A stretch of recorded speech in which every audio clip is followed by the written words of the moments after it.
Hey, all the future assistant professors, welcome back to English with English by Pooja Singh. Today, we are going to discuss G.M. Hopkins as a critic.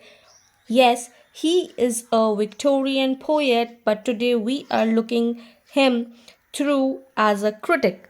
So yes, if you haven't watched the Roman, Greek, Middle Age, Enlightenment Age, make sure you go and watch all this because these are very important critics. And yes, he's a Victorian poet, he was a Jesuit priest and one of the most original thinkers in English literature. So if you haven't know him yet, today we are going to read about him. And although Hopkins is mainly known for his innovative poetry, like the you might have heard in your graduation and post graduation, The Wind Hour, Pied Beauty, and God's Grandeur, he also developed a fascinating theory of criticism, especially that today we'll be discussing about his Inscape and Instress, which continue to influence literary studies today. So let's get started. So if we'll talk about the background of Hopkins, he's born in 1844 in England. He was a Jew. That what I most of his poetry was unpublished during his lifetime, later edited by Robert Bridges. So it might come in the examination that who edited G.M. Hopkins' work after his death. So it might be the question for your UGCNET. His works combine religious devotion, experimental rhythm that's called sprung rhythm. This is also has come in UGCNET question, and a unique aesthetic theory. So if we are talking about the Victorian age, we are mostly dealing with the aesthetic pleasure, what are aesthetic theory, how it have been done.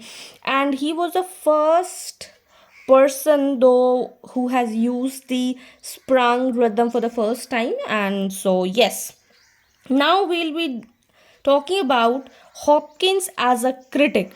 So Hopkins was not a systematic critic like Aristotle or Coleridge, that they are giving the notes and journals and all like that. But he was through letters, note, journal. He developed key concepts that explain how he viewed art, how he viewed poetry, the divine presence in the world. Who has a divine presence in the world? It's God. You might not know what you are doing, whether you're doing right or wrong, but there is a supreme power who is watching everyone. So whenever you are doing bad to someone or somebody, make sure somebody is there who is watching. You might hide it from somewhere, the person, the place, the thing, everything. You can hide it from your people you're doing wrong to, but always remember, never harm anyone. Very first thing, never hurt someone, irrespective if they haven't done anything to you. Don't hurt innocent, that what I'll say. So this is what theory of Inscape is. Inscape refers to the unique essence, design, or inner pattern of thing. So G.M. Hopkins has given Inscape theory that means every object, every person, every natural phenomena has a distinct individuality created by God. That's called Inscape. Just think, just look around yourself. Do your father, mother, sister, brother, neighbor, uncle, aunt, teachers, kids, society, do they look same? Do their face matches? No. And we are, most populous country in the world, and still we don't look alike. And that what theory of Inscape is. And it is not in the people, and it's not about talking about the person, but if you talk about tree, a tree Inscape is not just as a physical form, but its unique character that sets it apart from all other trees. You might see a tree that having a shape of this, you might see like this, you might see like the straight one. So there are different kind of trees are there, and they don't look same. Bamboo trees. So all are different, and that what it's G.M. Hopkins gave the theory of Inscape, that everybody has its own and unique character, unique beauty. So God never, I repeat, never repeat same thing. Okay, so this was the theory of Inscape. I really love this theory. I literally, these are the theories that you can, agree 100% with. Now, we'll see what is theory of Instress.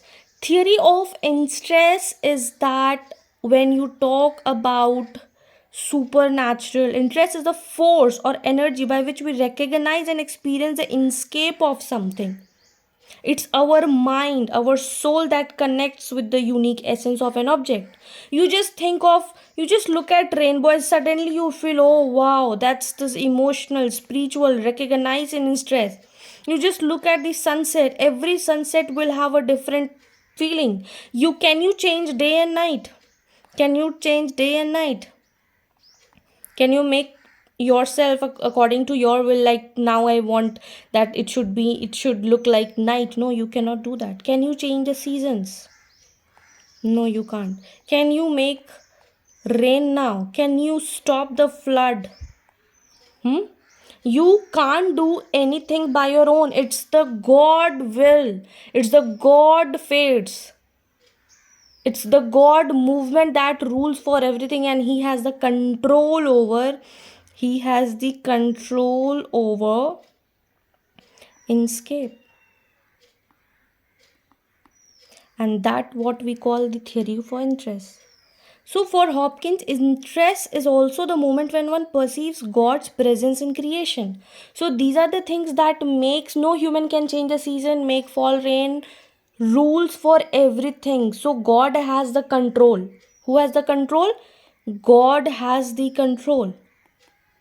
Do you believe in God? Do you believe in God? Whoever is watching till here, do let me know in the comment section that what are your views. Do you believe in God? Do you believe in theory of Inscape and Instress? So together, theory, Inscape, uniqueness of being, and what does interest mean? The experience of perceiving it, when you are feeling it.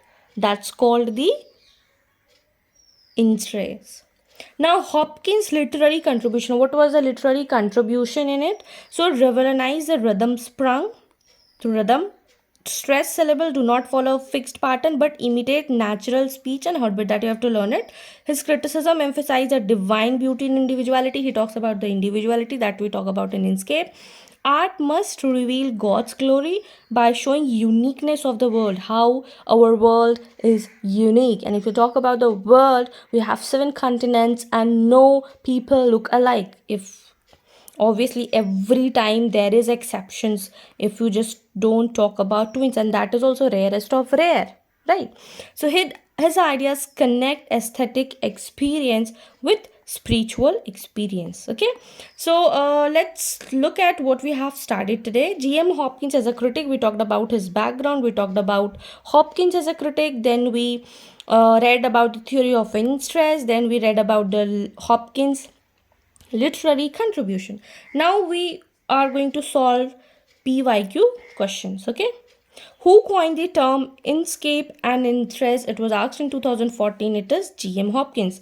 The second question, Inscape in Hopkins theory refers to, it is the uniqueness, essence or the inner pattern of a thing. Then question number 3, Instress in Hopkins theory refers to, it refers to the energy or the experience of perceiving Inscape. Question number 4, the poet and critic developed the concept of sprung rhythm. Who has developed the sprung rhythm? It is G.M. Hopkins. Question number 5, Hopkins literary theories preserved mostly in, कैसे उनका सारा कुछ कहाँ से मिलता है? तो हमें ये कहाँ से मिलता है? We get it from his journals and letters. Question number 6, Hopkins poetry was first published posthumously by Robert Bridges. It has already been asked. See, the Wind Hover by Hopkins is often discussed for its demonstration of Inscape and Instress, because he has given two theories and that are world famous. So make sure you do remember all the theories of him, and that is the question asked basically. So Hopkins belonged to which country? Which century? Sorry, it is 19th century, that is called Victorian age. For Hopkins, the perception of interest was also a perception of God's perception in the creation. It is a God's presence that you can perceive in things. Hopkins' theory of Inscape can be linked with which philosophical idea? कौन सा philosophical idea से आप इसको connect कर सकते हो? So it is individuality, divine design in nature. So we looked at 10 questions from the PYQ that has been asked like from 2000 till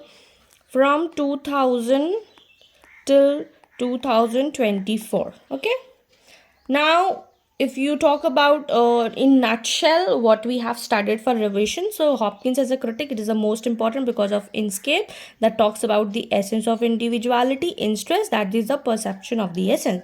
He connected aesthetically with the spirituality. Okay, innovations in rhythm, sprung rhythm, imagery, sound influenced modernist poets. So likely UGCNET focus on the definitions of Inscape Instress. Make sure you learn it. Sprung rhythm and what was his role in Victorian criticism. So this was it for today. If you found this video helpful, do not forget to like, share with your friends those are preparing for UGCNET, and also do not forget to subscribe because I am going to provide the complete syllabus of English literature. Till then, keep learning, keep shining. Bye bye.